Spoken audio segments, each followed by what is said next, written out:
Welcome back to the show. Things are getting good, ladies and gentlemen. The US dollar had the gold standard, then it had the oil standard. What kind of standards coming next? I think we got something for you. Somebody roll that beautiful intro.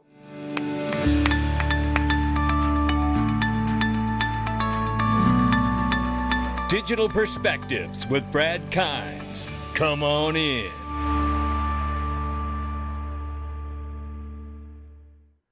Welcome back to the show. You can follow us on Twitter, YouTube, and digperspectives.com for exclusive content. Right now, $3.8 trillion for cryptocurrency market. We're just $200 billion away from $4 trillion.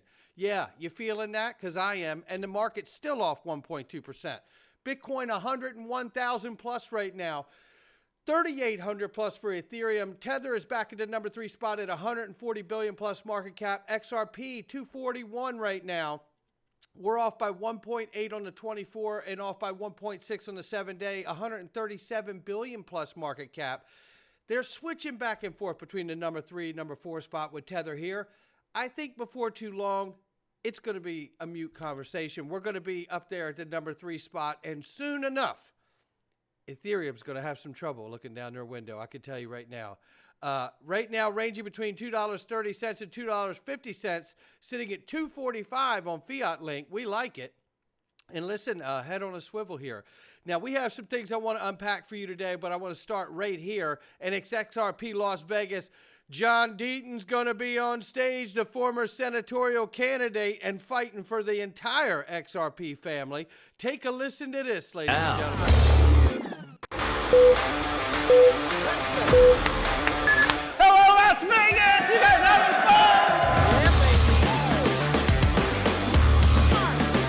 fun? XRP Las Vegas 2025, May 30th and 31st at the MGM Grand. Early bird discount tickets are closing soon. You want to lock in.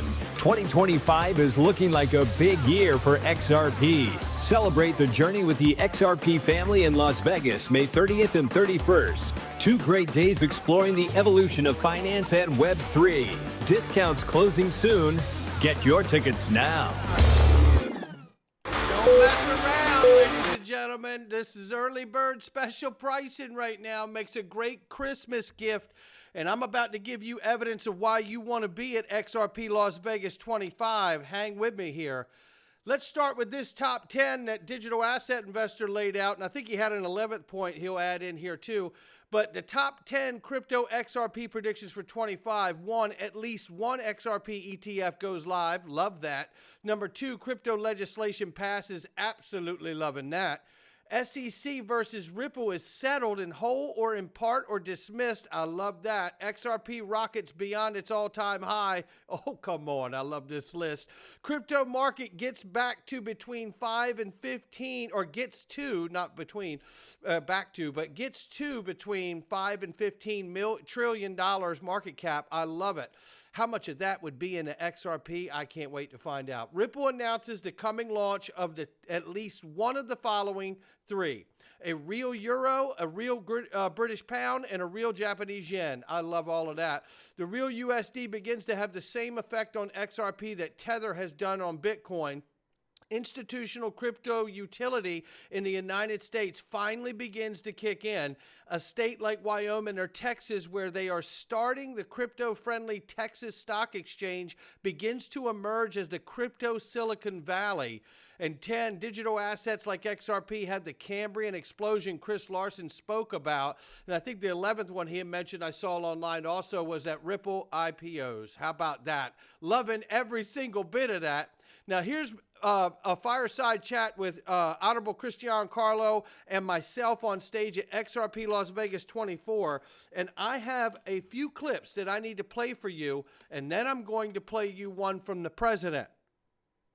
The president we got coming in, by the way. So let's start right here. This whole thing is fire. And shout out to Chris. And Cristian Carlo is going to be back on stage for XRP Las Vegas 25 and a brand new conversation with a brand new administration. You're not going to want to miss it. Take a listen. We are formed to ask basically 3 questions.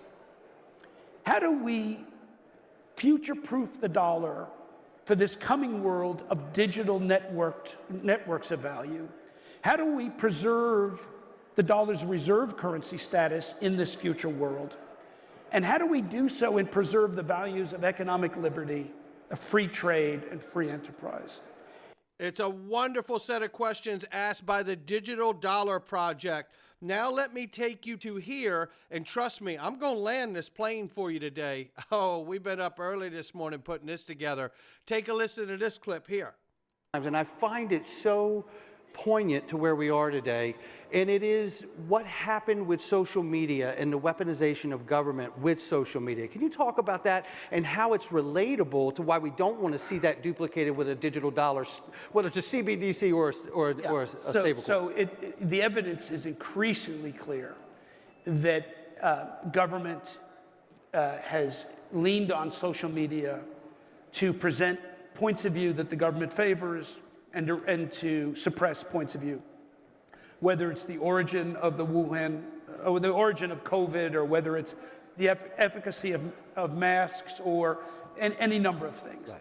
And when we talk about, there is a lot of rightful criticism of the potential of a central bank digital currency to be built on the Chinese model of surveillance and suppression of speech. Notwithstanding the fact that we have constitutional protections of privacy, there's legitimate concern that if we were to roll out a digital dollar, it could be a surveillance tool. Yeah. Get it, totally get it. I've written more about that concern than perhaps anybody out there.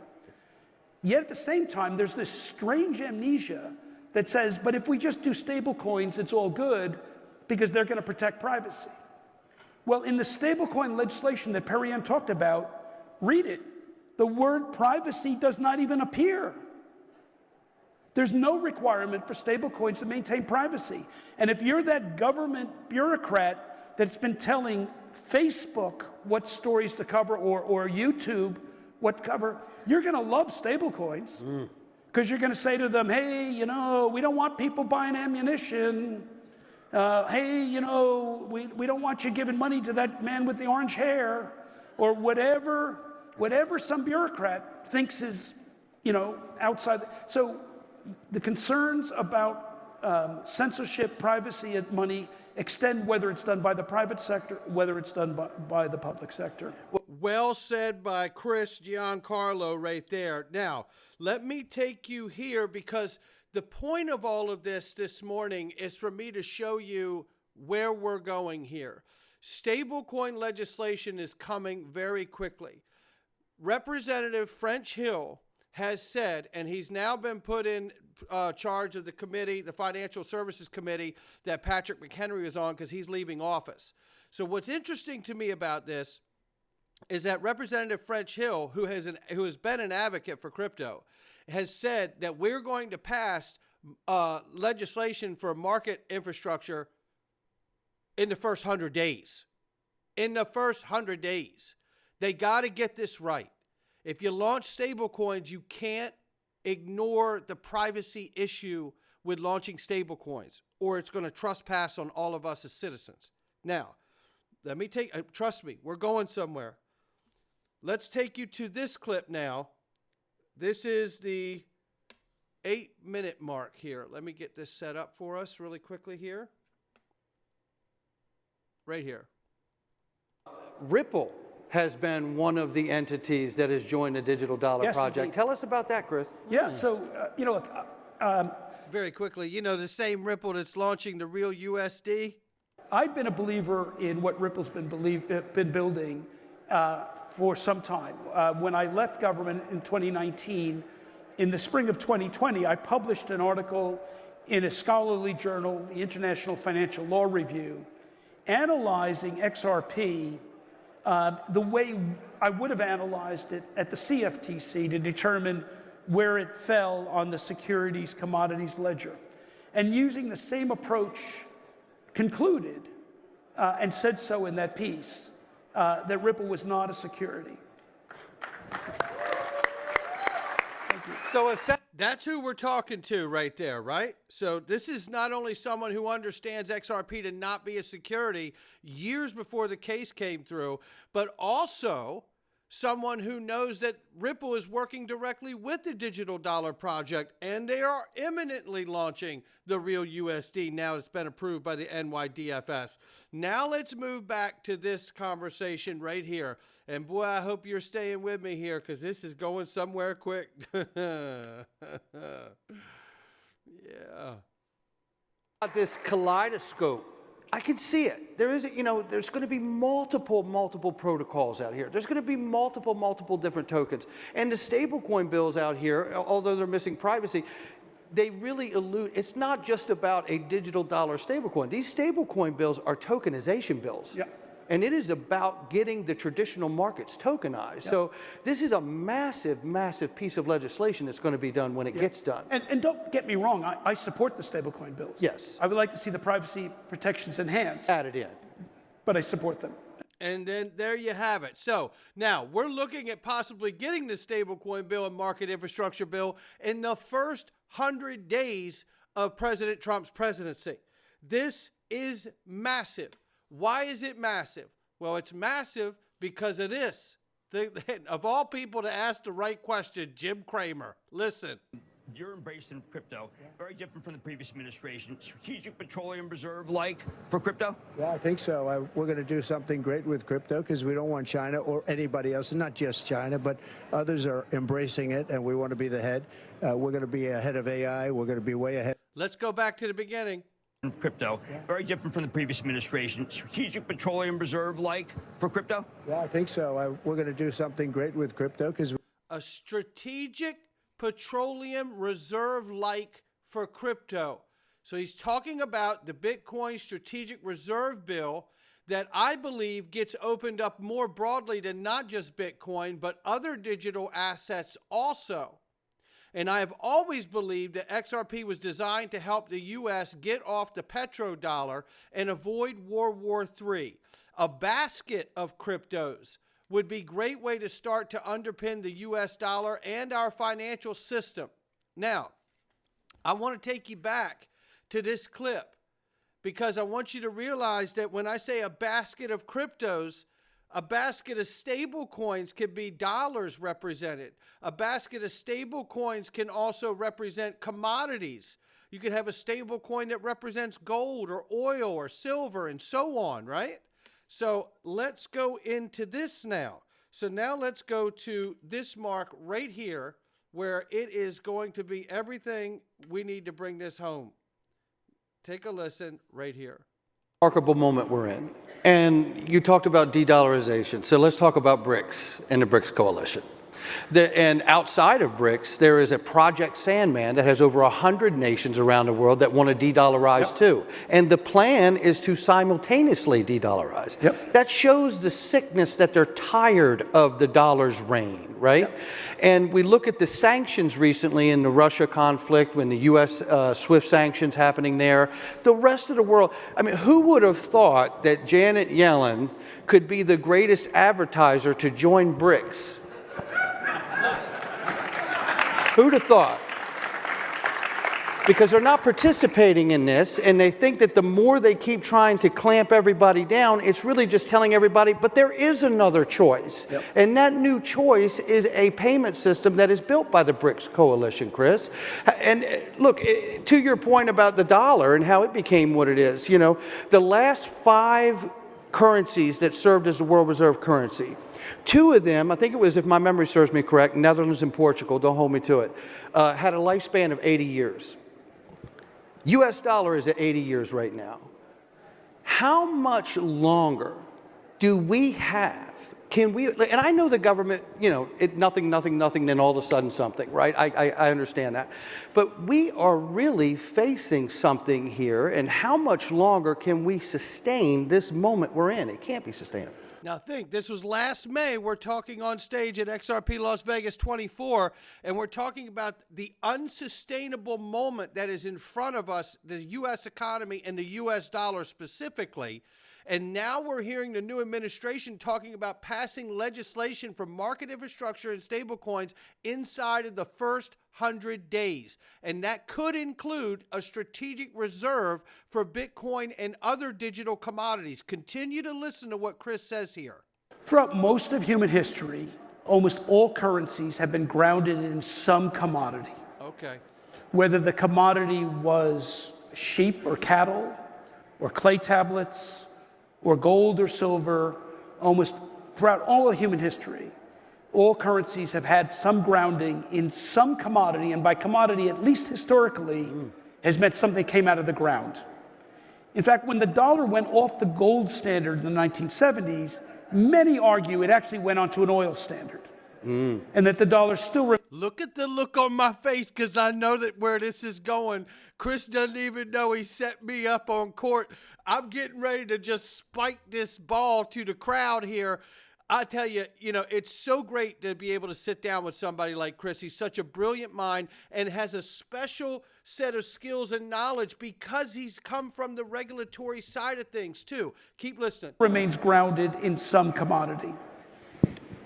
When we looked at Bitcoin futures in 2017, I, as the head of the U.S. Commodity Futures Trading Commission, a commission that was created because the U.S. government realized they could not put the new commodities of indexes on interest rates under the SEC because it was so essential for the dollar off the gold standard to have those interest rates priced in dollars. What do I mean by that? I should break that down a little bit.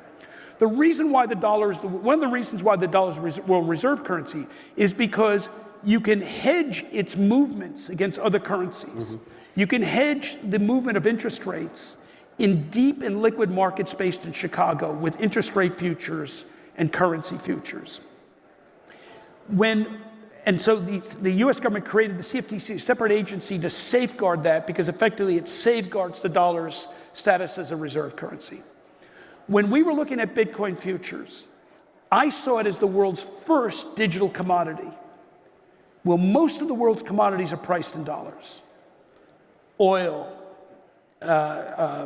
gold, silver, soybeans, wheat, the things that the rest of the world needs are priced in dollars, which means they need to hold dollars to buy those things they need. And I thought to myself, we're now going to have digital commodities. We better make sure they're priced in dollars as well.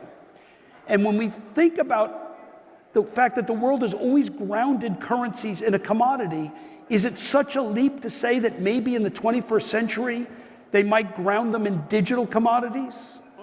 Oh, El Salvador is already doing that. And if the dollar, because of profligate money printing, people see it as unstabilized and once again need to be stabilized with a commodity, could it be a digital commodity? It very well could. So we've done this grand experiment for about 60 years now of 50 years now of depegging the dollar from commodities. Well, we may need to repeg it to a commodity in the future to regain its strength. Hello. Did you hear the weight of what he just said? We may need to repeg the dollar to a digital commodity or commodities to bring it back to where it needs to be. Remember, in this conversation, he just said, we were on the gold standard. And then we went to what some people call the oil standard. And remember, Miguel Villas deemed the term and hashtag XRP the standard. I believe XRP is one of the digital commodities that helps to underpin the US dollar for the next 300 years plus. Hello. Well, Chris, that brings me to this. We talk about this quite a bit, me and my friends here. And when I think about what you referenced with the gold standard and then changing over to the petrodollar agreement, Saudi Arabia has started doing deals in Chinese yuan and showing that is not exclusive in honoring that exclusivity agreement for military protection for the United States, Chris. And when I think of that, I say to myself, to your point, I think you have to go to some kind of a digital tokenized commodity to back the dollar again. Listen. But again, you have to go another step further, and you have to underpin it with some kind of value protocol, if you might know one that we could use that would help track it all. You guys might know one? Because I feel like what the mistake could have been, dare I say it, is moving to a petrodollar agreement, even though at the time we had the power and strength to offer that military protection. In this day and age, now those countries have the advantage to dump that dollar in those bonds and harm all of us. But if we use what you're talking about and use a digital commodity to back the dollar and put it on a value protocol that just happens to have a decentralized ledger, right? Then we could underpin the dollar for the next 150 years. What say you at the digital dollar project? So I say yes. He just said yes. Look where we're going. Look where we're going.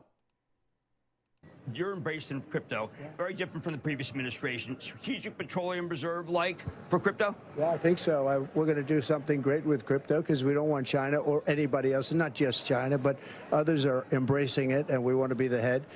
And there you have it. And look at where we're at here. And I said this too in this 40-second clip. I really believe this is where we're going. And I believe it will be a basket of digital commodities to sit as a reserve. This way, you can't destroy the power of the US dollar by just harming gold. You can't destroy the power of the US dollar by just dropping the exclusivity of the petrodollar agreement or any other system. You back it with a basket of digital assets, stable coins that represent oil, stable coins that represent gold, stable coins that represent sovereign dollars, sovereign money, stable coins that represent real estate if you want. I don't care.